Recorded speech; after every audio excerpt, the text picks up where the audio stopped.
الله وخاتم النبيين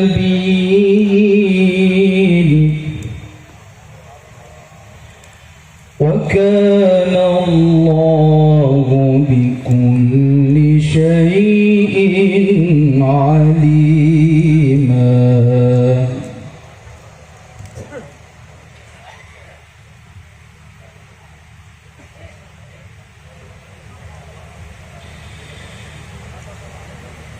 يا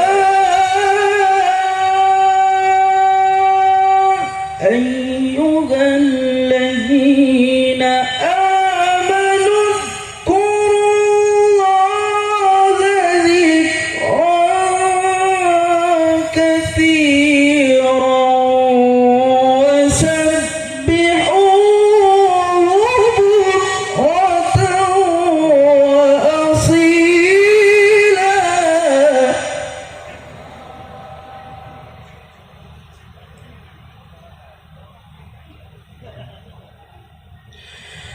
هو الذي يصلي عليكم وملائكته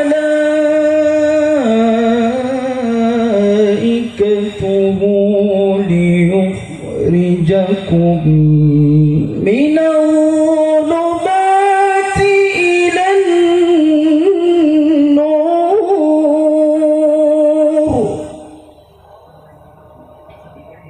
Tahun 1444 Hijrah kita akan melaksanakan selesai pada waktunya.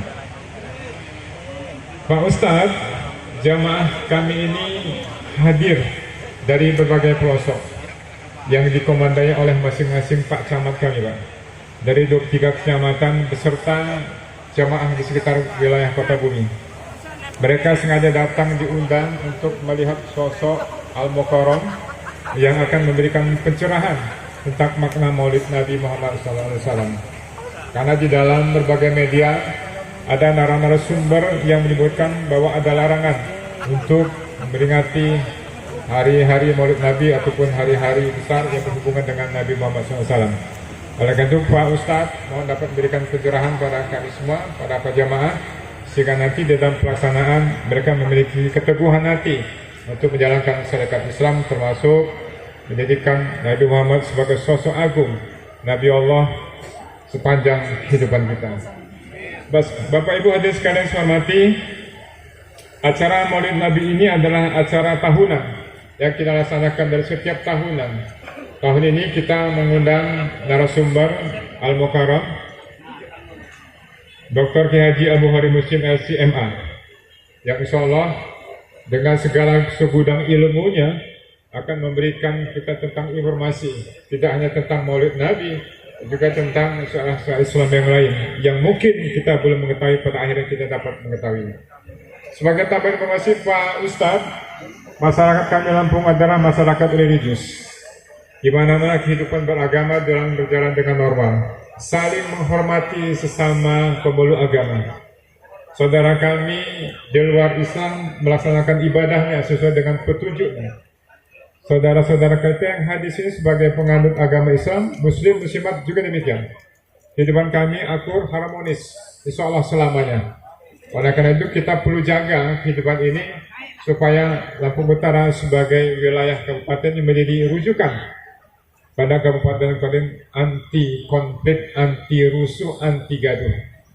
Oleh karena itu Pak Ustadz, kami selaku pemerintah daerah sangat menghargai masyarakat Lampung Utara yang pada waktu yang lalu ketika Indonesia ini, bangsa ini ditimpa musibah besar terhadap unjuk rasa, masyarakat Lampung Utara sudah menunjukkan sikap kedewasaannya. Mereka unjuk rasa tapi dengan suasana dialogis, sehingga tidak ada yang merusak di sana sini, tidak ada saling merambah, saling menjarah. Mereka ada sadar betul perbuatan itu adalah perbuatan kriminal yang secara hukum melanggar. Oleh karena itu kami sebagai pemerintah daerah Pak Ustadz berterima kasih kepada masyarakat yang semakin hari semakin bertambah kesadaran dalam kehidupan berbangsa dan negara. Bapak sekalian, ini saja yang saya sampaikan sesuai dengan pantun saya tadi, tidak lama-lama.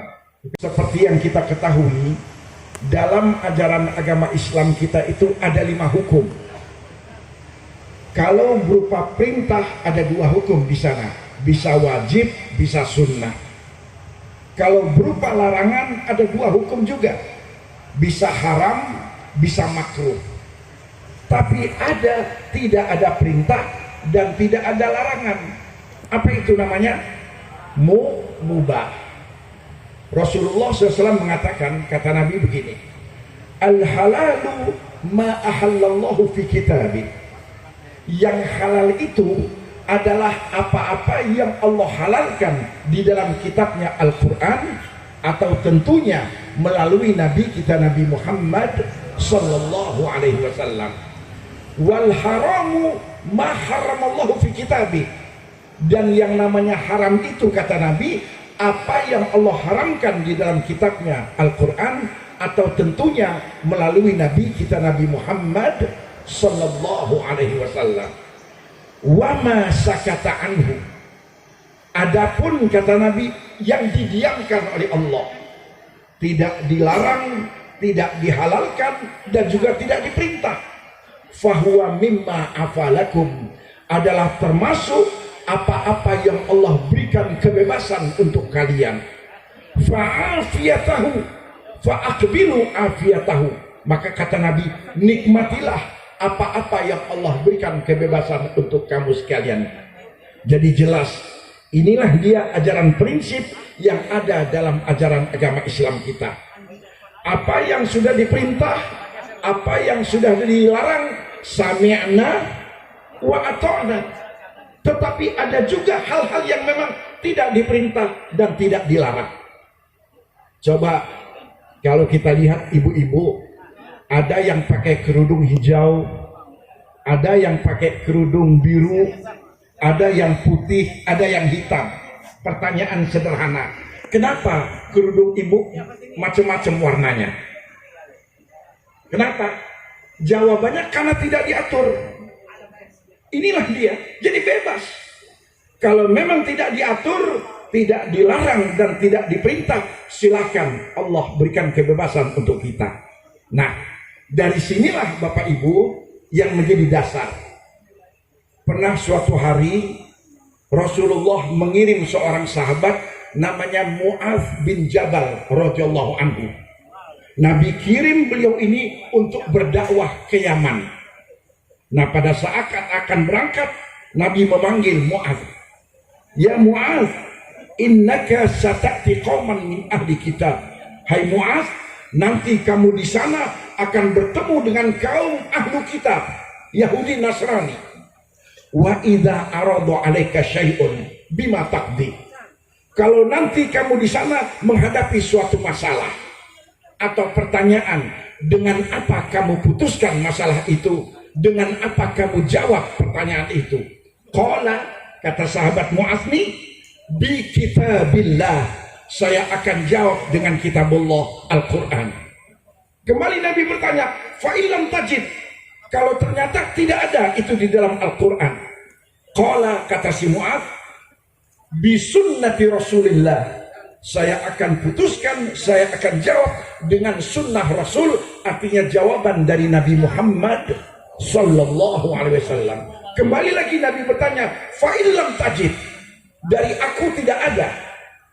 Maka kata Mu'adz bin Jabal, ajtahidu ra'i, saya akan beristihad, saya akan menggunakan akal saya, pikiran saya, ilmu saya, wala alu ay walam uqassir, tetapi saya tidak gegabah, saya tidak sembarangan.